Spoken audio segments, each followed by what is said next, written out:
This may tell you a lot about my childhood and where I came from, but I think one of the highlights for me growing up was getting that prize out of the cereal box. I absolutely loved that.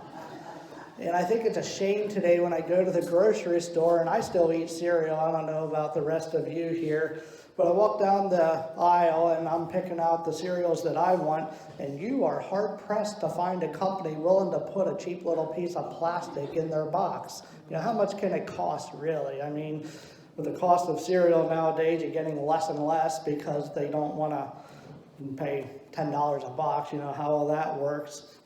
But I think they really are depriving an entire generation of children of the excitement of getting that box home, tearing into it, reaching to the bottom of the sugary clusters and find out which one you got. And imagine how sanitary that was, by the way. That was an adult. I'm looking back, I'm like, I really did that, you know, and I was playing outside and while I washed my hands, whatever. So you're searching for that one toy to complete the collection. It was always a collection, you know, by the way. You had like 4 or 5 of them, whatever that was. Let's say, for instance, it's figures of the Mickey Mouse show, okay? Do you have 4 of them? You got Mickey, Minnie, Donald Duck, and Goofy. And you've been collecting these for a couple months now.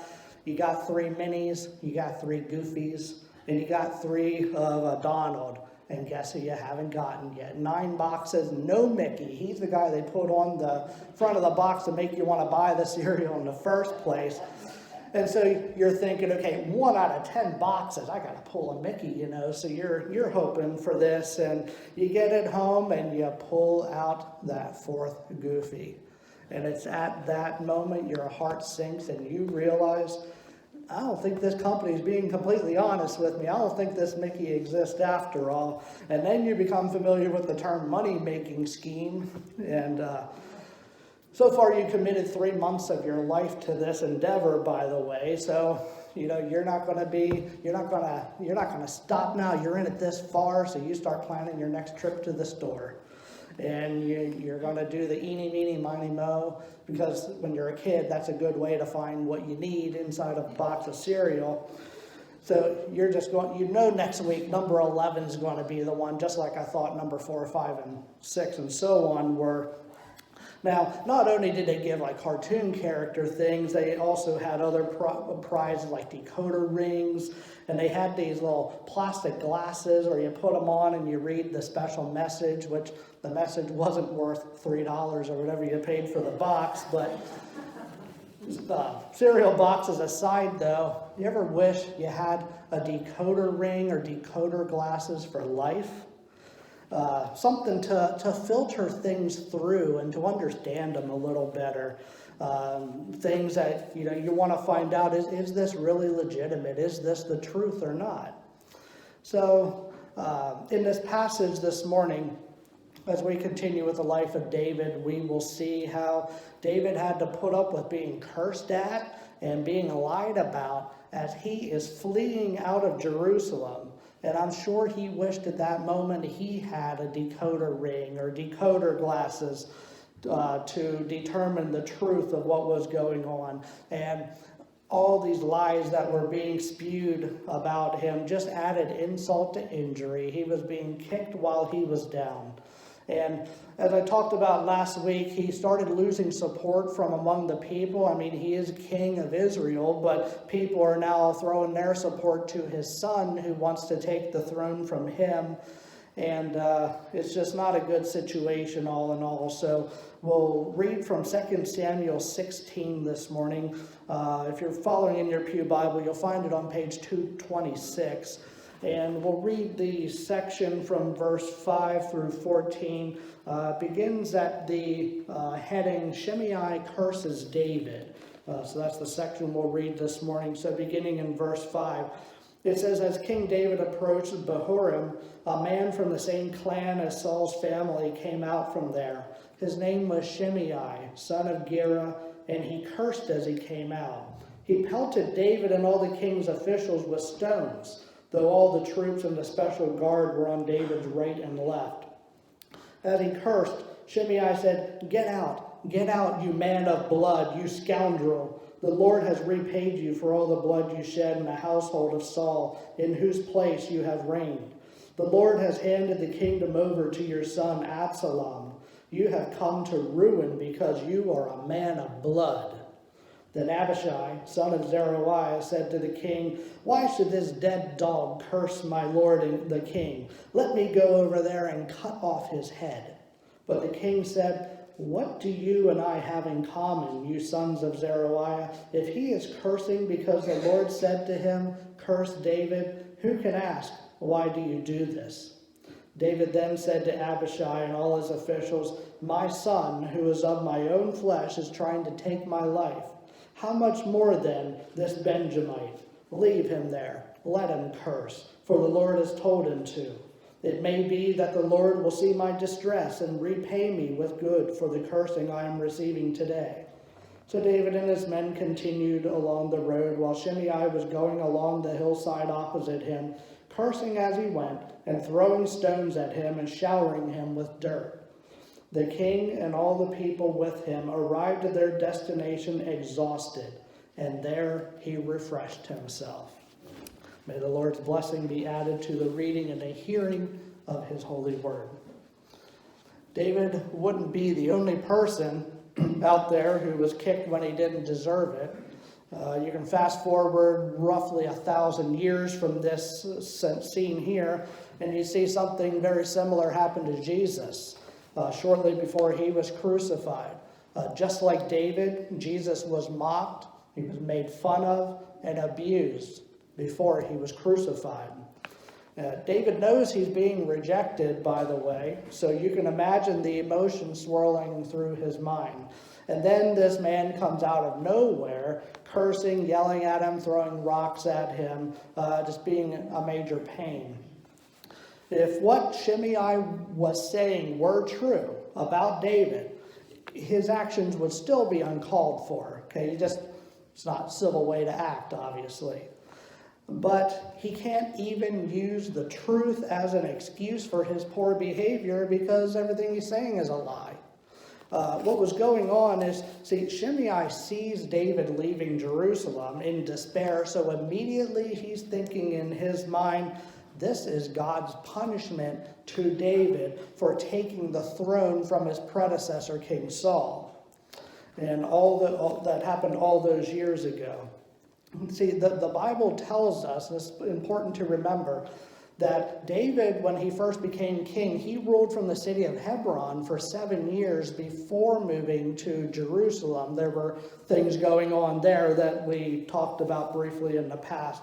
So this is after the move to Jerusalem. So if I were David, for one thing, I'd be thinking, King Saul's death, that was how many years ago? That's more than 7 years ago that this guy is still bringing up. And I'd think, get over it already, okay? We've moved on past that. Shimei's reasons for David leaving the city were completely false, by the way. He was not a man of blood, as he's saying, and these kind of things. David was actually leaving not as a result of God punishing him, but oddly it was because God was saving David by moving him out of a city where his son was coming in and probably would have killed him if he had the chance. And it happens so often whenever people harbor hatred in their life. Things like this happen. Shimei let it simmer in there for more than 7 years. I don't know exactly how many at that point.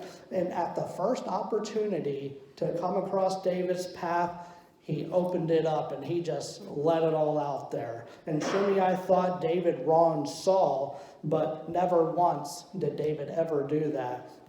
And we had gone through this many times, and it just shows how through this story these things keep popping up. And it's just like in our real lives, that David never wronged him. He was more gracious to Saul than anyone around Saul ever was. We talked about all these different times David had the opportunity to kill Saul, and he had people close to him offering to do the job for him.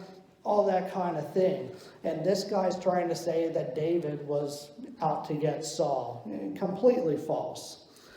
And as oftentimes happens with a lot of people, they look for ways in which they hope God is avenging a perceived wrong against them, but oftentimes that's not the case. Rather than being the bigger man and forgiving David for whatever perceived wrong he thought David committed, Shimei is gloating because he's thinking God finally got him. God's getting back at David for what he did to the righteous King Saul and his whole family. But that's also the problem here, that Shimei wanted himself to be avenged because he was a member of Saul's family. He was the one being selfish, not David. He wasn't concerned at all about God in this whole scenario. And have you ever met these people? Maybe you've come across them somewhere along the way. Some people even try to hide behind their religion as a way to push their own agenda. And they have this kind of attitude where God's going to get you, because you did this to me attitude. And they want people to pay for their sins, which, by the way, not exactly the Christian thing to do. The Christian thing is more to show love to people, even love our enemies. You might have heard that from someone along the way named Jesus Christ. We should want them to pray and repent for anything that they did wrong, not delight in their condemnation. God is a good enough judge. He doesn't need our help, by the way, with that. Another ironic thing is, if David were as bad a person as Shimei suggests, he could have had Shimei killed on several occasions. I said before it was common for, back in the day, when another family conquered the throne and took that over, they would go and search out all the family members and kill them. That way, there was no threat of a coup in the future. Someone trying to rise up years later, take back what was rightfully ours and that kind of thing.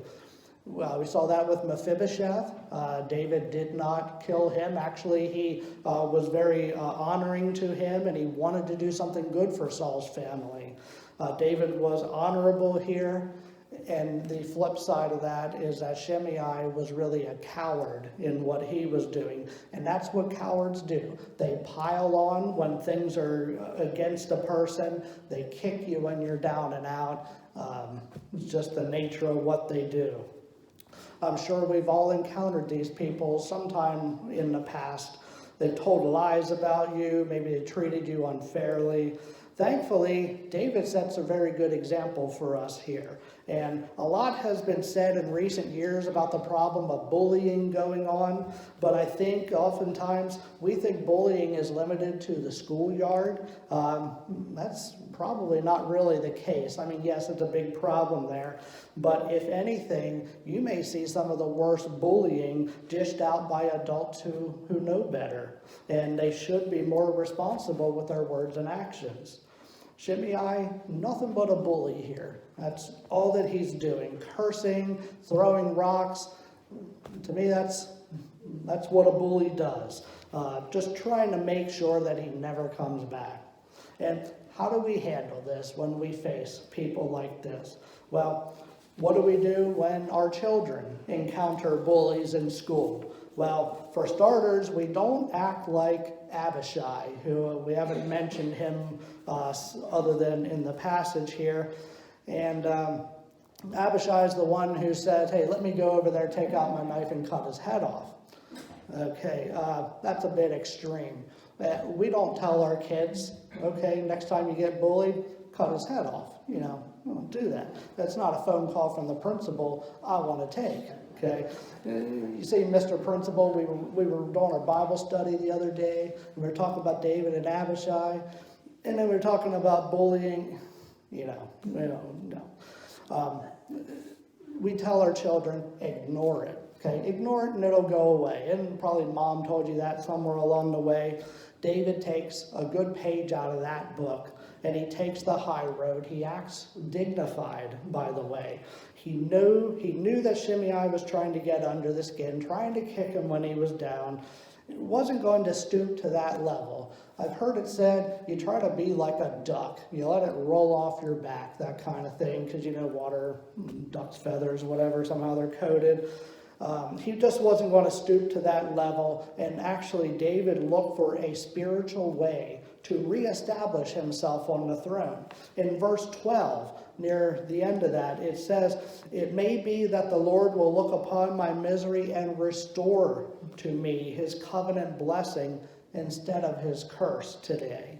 This is that decoder ring that David was looking for. He was searching for something to allow him to see through this curse and see what it could actually, what good could actually come of it. See a real purpose in all these lies that were being told about him. Trying to see things from God's perspective. That's the decoder ring that we have as Christian believers. And a lot of that decoder ring is found here in the pages of the Bible. And we can know that anytime just by opening it up and reading it. Now, next point is that through this bully, Shimei, the enemy was actually trying to distract David from his real issues. You see, David, he's on the run, but he's not giving up by any means. He needs a plan to retain the throne. He knows that God selected him to be king, so, he needs a plan. But Shimei comes along and he does what he does. He makes the process very difficult for David. Whereas David could have been spending that time on the road, talking and discussing a plan with his advisors, Abishai among the others, he really couldn't do that because he was being distracted over here by this crazy maniac yelling at him, throwing things at him, and all that kind of stuff. It can even happen nowadays in the church, by the way. We expect the church to be assaulted from the outside because the enemy hates the church and everything we stand for. That's not a surprise to anybody. But what about attacks that happen from inside the church? Personal ego is one of the biggest obstacles in the way of the church accomplishing its mission. Some people just don't get along well with others, sort of like Abishai. I'm going to cut off the head if anyone opposes me. Well then, if you have a situation where you finally get everybody organized with the same vision and the same mission, some people just still want to do it their way. And a friend once told me about her church, and she said that they were engaged in this fundraiser, and they were making spaghetti dinner. And pay $10, you get spaghetti dinner, whatever it was. Someone got upset because they decided to use a different spaghetti recipe than they did the last 10 years. Stuff like that goes on. And I sort of joked, I tried to look for humor anywhere that I can find it. I said, did someone tell them this is church, this isn't Burger King, we don't do it your way? Burger King's slogan. Maybe Burger King should say, we do it God's way. That should be the church's slogan, though. And I think having a smaller congregation like our own is quite a benefit, actually. Everybody seems to want the biggest, the fanciest, the newest, the best, whatever. But if God ordained that we remain small, relatively, under 100 people, whatever that is, I think that it's not a bad thing to remain small. Sometimes even churches can get so big that you end up losing sight of your vision and your mission and why you're even there together. What often happens when you get larger, you end up breaking into smaller groups, and nothing wrong with small group study. We have a Bible study that's going to be starting this Wednesday that you're all invited to, by the way. But what often happens in larger churches, teens have their group, seniors have their group, the missions has a group. You have all these different groups, and sometimes, not all the time, I don't want to speak badly about them, but sometimes what they accomplish is building walls between each other. And that, of course, is not their goal, shouldn't be the goal. My preference personally is to do things together as a group, many of us as possible. When egos inflate, the enemy knows he can latch on to that and he can get inside, and it's not too long before the whole thing falls on its own weight. This is what Shimei was doing to David. Whether he realized it or not, by the way, I don't know if by nature, if he was really a bad, mean guy. He just felt slighted in this way, and that's how he reacted, which of course isn't good, but it's just it, though, that it seems like he wanted to do what he could to be a pain in David's neck, but he didn't know that he was actually hindering God's mission by what he was doing. The enemy uses all these different things to the detriment of the church, and we need to always be vigilant because the Bible tells us in one of Peter's letters, the devil roams about like a roaring lion seeking whom he may devour. So we always must be on our guard. Oftentimes in life, we need this filter to block out the negativity, block out the insults, block out everything that the enemy throws our way in an effort to discourage us. This is what he does. He lives to get in the way of doing the work that God has planned for us to do. And sadly, the enemy has more than enough accomplices outside the church, but it's very sad when he weasels his way inside. And when we encounter times like that, all we can do is keep focused on Jesus, and we do that in many ways, but this passage shows us emulate David in this passage. Take the high road, ignore it to the best of your ability, and keep focused on God. This is important because I know some people think, well, it's the pastor's job to do ministry, but actually that's not the biblical model. The biblical model is for the pastor to train and equip the congregation to do ministry. Because we said we have 39 people here, 38 other than myself. If I'm the only one doing ministry, I can be effective. But if we have 30, we can multiply that by 38, whenever everyone is trained and equipped to do God's work. One of the first rules, if you want to effectively do ministry, is to check the ego at the door. Maybe you've encountered people who they don't go to church anymore because I went to church once and I had a bad experience with someone and I never came back.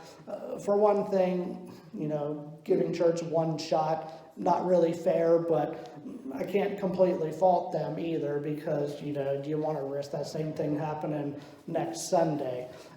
The point is, every week could be a make or break for someone who's coming to church the first time.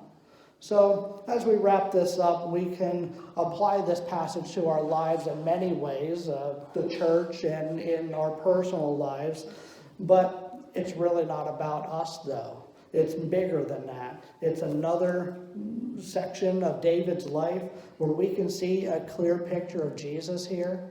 Jesus was mocked, assaulted, generally disrespected.